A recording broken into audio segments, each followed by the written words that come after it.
Saudi আরবে তপ্ত মরুভূমি রোদে আমি পেঁয়াজ চাষ করব তা আগে কখনো কল্পনা করি নাই। হ্যালো, আসসালামু আলাইকুম। আমি শান্ত কে আছে সৌদি আরব প্রবাসী। আশা করি সবাই কেমন আছেন, এই ভিডিও কমেন্ট বক্স বলে যাবেন। আমি সৌদি আরবে কফিলের অধীনে একটা খেজুরের মাঝাতে কাজ করি। আমার কাজ হচ্ছে ভাই খেজুরের যত্ন করা, খেজুর গাছে পানি দেওয়া। কিন্তু ভাই আমি যে মাঝাতে কাজ করি এই মাঝাতে অনেক জায়গা খালি আছে। এই জায়গাতে ভাই আমি শীতকালীন শাকসবজি, গ্রীষ্মকালীন শাকসবজি চাষাবাদ করি নিজে খাওয়ার জন্য, আর মাস শেষে বিক্রি করার জন্য ভালো একটা টাকা ইনকাম করতে পারি।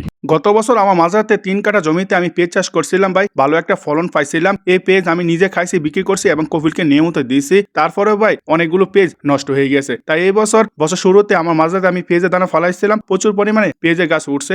এগুলো আমি তুইলা আমার মাঝাতে 5 কাঠা জমিতে লাগাইছি। আপনারা সকলে জানেন সৌদি আরবে অনেক রোদ, এই রোদের ভিতর হয়তো শাকসবজি চাষাবাদ করা যায় না। আপনারা হয়তো ভাবেন না ভাই সৌদি আরবে কিন্তু বর্তমানে সবকিছু চাষাবাদ করা হয়। আমার মাঝাতে ভাই বিভিন্ন ধরনের শাকসবজি আছে, এগুলো যদি আমি খাই, বিক্রি করি, আমার কফিল আমাকে কিছু বলে না। আমি শুধু ভাই কফিলে যখন আমার কাছে আসে তখন কফিলকে আমি ব্যাগের ভিতর বইরা এই শাকসবজি দিয়ে দেই। আমি আমার কফিলকে বইলা 5 কাঠা জমি মতন জায়গা নিয়েছিলাম। এই জায়গাতে ভাই বর্তমানে আমি পেঁয়াজের চারা লাগাইছি। এই পেঁয়াজের গাছের বয়স হয়ে গেছে ভাই 1 মাসের মতন। 1 মাসের এই পেঁয়াজের চারাগুলো কিন্তু ভাই অনেক সতেজ হয়ে গেছে, অনেক মোটা হয়ে গেছে। ইনশাল্লাহ 2 মাসের ভিতরে আমি পেঁয়াজের ফলন পেয়ে যাব। এই মরুভূমির বালুতে কিন্তু ভাই পেঁয়াজ চাষ করা সহজ কথা না। এখানে কিন্তু ভাই অনেক শ্রম দেওয়ার লাগে, অনেক পরিশ্রম করার লাগে, নিয়মিত ভাই সার দেওয়ার লাগে, নিয়মিত পানি দেওয়ার লাগে, আর ভাই প্রচুর আগাছা ওঠে। এই আগাছাগুলো ভাই নিয়মিত পরিষ্কার করা লাগে। আজকে আমি আমার পেঁয়াজ গাছের আগাছাগুলো পরিষ্কার করে দিয়েছি। এই আগাছাগুলো ভাই যত পানি দেয় ততই হয়। এই আগাছাগুলো কারণে ভাই পেঁয়াজ গাছগুলো তাড়াতাড়ি বড় হয় না। আমি বাংলাদেশ থাকতে কোনোদিনও ভাই কৃষি কাজ করি নাই, কিন্তু ভাই সৌদি আরবে পরিবার চিন্তা কইরা এই রোদের ভিতরে কৃষি কাজ করি, যেন ভাই বিক্রি করে মাস শেষে ভালো একটা টাকা